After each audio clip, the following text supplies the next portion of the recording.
Salut à tous, j'espère que vous allez bien, ce mois de janvier se passe bien pour vous, que vous n'êtes pas trop stressés parce que je sais que le mois de janvier c'est un mois un petit peu particulier, on est quand même fatigué parce que les vacances scolaires de Noël ne sont pas très reposantes, les élèves sont quand même assez excités encore parce qu'ils sont fatigués et puis on a une certaine pression parce qu'on a les fameux LSU qui arrivent. Et c'est le sujet du jour, j'ai envie de vous parler des LSU et de comment je m'organise. Donc si ça vous intéresse, eh bien on s'abonne tout de suite.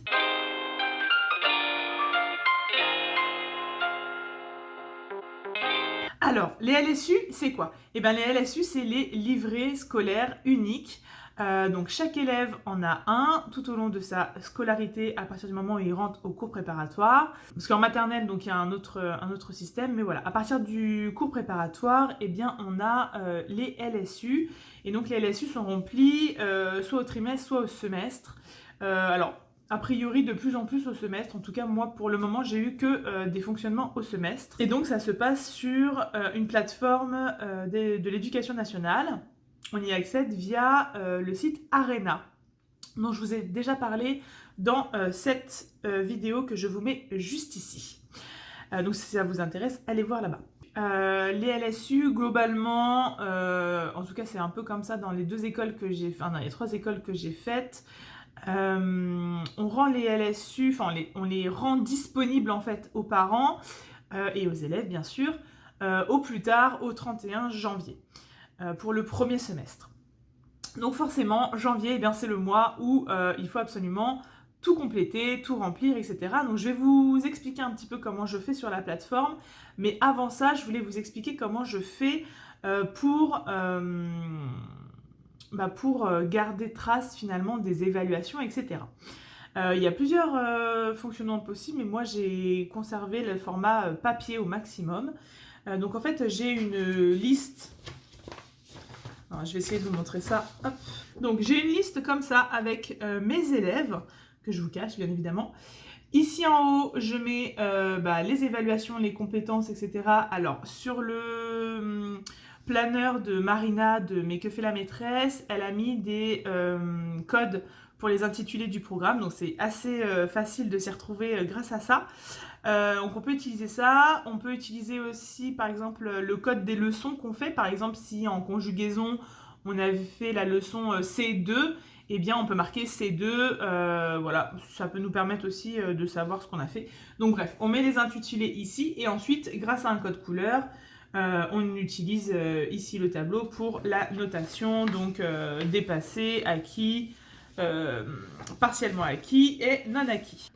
Donc voilà, donc à chaque fois que je fais une évaluation avec mes élèves, donc quand je parle d'évaluation, il y a l'évaluation sommative, on va dire, hein, celle qui arrive en fin de séquence, mais il y a aussi toutes les évaluations formatives qu'il faut prendre en compte. Moi personnellement, je ne prends pas en compte l'évaluation diagnostique. Elle me permet elle permet surtout aux élèves de voir leur progression et à moi de voir si c'est ok, mais je ne l'inclus pas forcément dans ce tableau-là. Par contre, les évaluations formatives, donc tout ce qui va être dans le cahier du jour, toutes les choses qu'on va faire voilà, en cours de séquence, on peut garder des traces. Des fois, moi, je mets des petits points, par exemple, c'est le cas ici. Sur cette colonne-là, voilà, j'ai mis des petits points, tout simplement parce que c'était des évaluations sommatives. Voilà, et après, pour mes évaluations, des évaluations formatives, pardon, et pour les évaluations sommatives, je mets une grosse pastille, voilà, de couleur. Voilà, j'ai fait un code couleur, tout simplement. Donc là, je l'avais sur ce papier-là. L'organiseur de Lutin Bazar en possède un également, et c'est d'ailleurs celui-là que je vais utiliser pour le prochain semestre, où en fait, c'est un peu le même principe, hein, je vous montre ça tout de suite. Hop, voilà, donc pareil, j'ai la liste des élèves, ici en haut, je mets les notions, et puis ensuite les pastilles. Donc c'est le même fonctionnement, et ce qui est intéressant, c'est que vu que du coup je fonctionne quand même beaucoup avec mon organisateur, ça me permet d'avoir tout en un, alors que là c'était des feuilles de classeur que du coup je gardais dans mon planeur. Enfin bref, c'était pas très intelligent de faire ça. Mais bon, voilà, on teste des choses, on se rend compte de ce qui marche pas, voilà. Et puis ça me permet de l'avoir toujours sur moi, puisque vu que j'ai 3 classes, et bien c'est hyper intéressant. Dans cet organisateur-là, on a donc de l'espace pour au minimum 3 classes. Et puis à l'intérieur, en fait, on a aussi des feuilles comme ça, où on peut voir la liste des élèves sur le côté, vous savez. Je ne sais pas si on peut bien voir en fait. Voilà, comme ça. Et donc en fait, comme ça, on a d'autres feuilles. Voilà, donc je trouve ça hyper intéressant. Donc voilà, j'ai décidé de faire ça pour le second semestre, mais voilà en gros comment je fonctionne.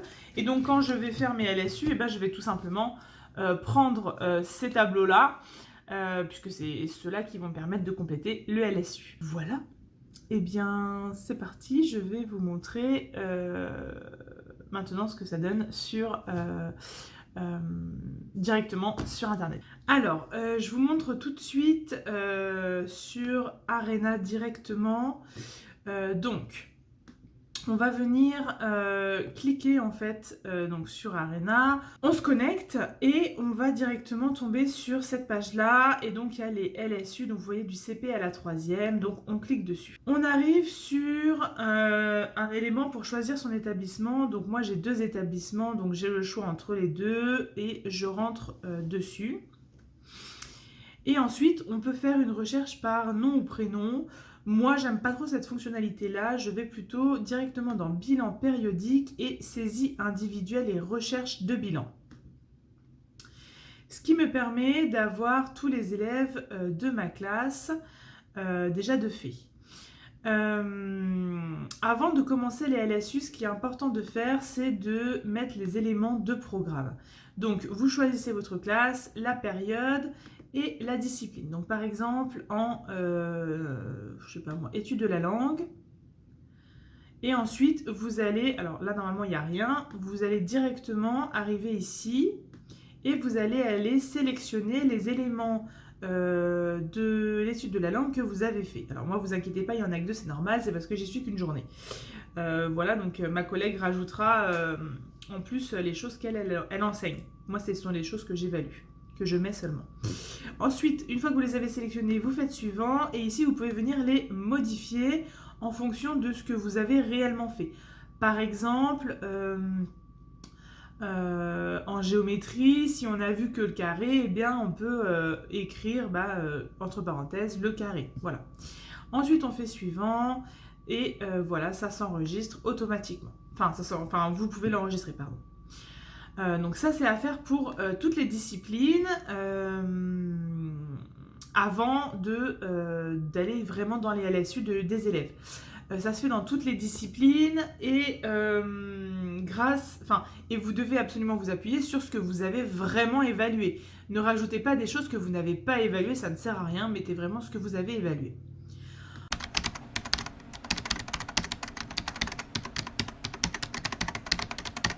Ensuite, vous pouvez passer directement à la partie LSU à proprement parler et vous prenez votre premier élève, vous cliquez sur consulter le bilan de l'élève et vous arrivez sur son LSU, d'accord? Donc il y a des éléments, des composantes du socle que vous pouvez renseigner et ensuite vous allez aller modifier les niveaux et donc pour les éléments que vous avez modifiés, vous pouvez venir ici les évaluer, rajouter des commentaires. Vous pouvez aussi venir ici rajouter des choses à la marge pour cet élève-là par exemple en particulier. Alors il y a une fonctionnalité qui existe où vous pouvez évaluer vraiment par compétence et non pas par domaine, parce que là vous voyez c'est une évaluation sur tout ce domaine-là. Alors pour ceux qui préfèrent évaluer par compétence, vous irez dans paramétrage classe et ici vous irez modifier en fait le type de positionnement par compétence et non par domaine. Voilà, il faut juste modifier et vous pourrez ensuite, dans type de positionnement, ici, sélectionner par élément de programme. Ça vous permettra de ne pas évaluer que par domaine. Voilà, tout simplement. Mais comme je vous le disais, moi, je ne suis pas titulaire, donc je ne me permets pas d'aller modifier ça. Voilà, donc on en revient à nos moutons. Quand j'ai terminé d'évaluer mon élève, j'enregistre et Oh, pardon. Et je viens ici, alors vous pouvez bien sûr, vous avez vu, rajouter des commentaires ici à chaque fois, mais ici il y a l'évaluation générale. On va pas se mentir, hein, c'est vraiment ça que lisent les parents et les élèves. Donc bah, on y va, hein. Ici on raconte vraiment, eh bien, comment se comporte l'élève, où est-ce qu'il en est, voilà, ce qu'il peut encore améliorer au second semestre, etc. etc. On enregistre et voilà, globalement, on a terminé là-dessus. Alors évidemment, vous avez les parcours éducatifs aussi où vous pouvez rajouter des éléments. Il y a des choses que, voilà, que vous pouvez rajouter, etc. Donc voilà comment je fais les LSU, tout simplement. Et puis donc à la fin, eh bien... ah oui, et si vous avez besoin de changer d'école, eh bien, vous allez tout simplement ici, il y a marqué donc changer d'environnement et vous allez sélectionner votre autre école et valider, etc. Voilà un petit peu ce que je pouvais vous montrer là-dessus. Je n'ai jamais été plus loin puisque pour le moment, je n'ai jamais été titulaire de la classe, donc c'est pas moi qui fais les impressions, qui met en ligne, etc. Mais voilà tout ce que je pouvais vous montrer sur les LSU. J'espère que cette vidéo vous aura aidé à y voir un petit peu plus clair sur les LSU, ce qu'est le LSU, comment il se remplit, etc. Alors bon bah moi je suis T1, hein, donc je n'ai pas encore tout vu dans les LSU, mais voilà, ça vous donne un peu une idée.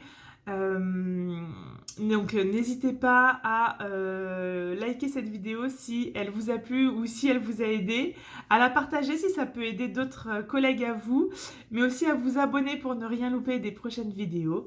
Je vous souhaite une bonne journée, prenez soin de vous et on se retrouve très prochainement. Bye bye.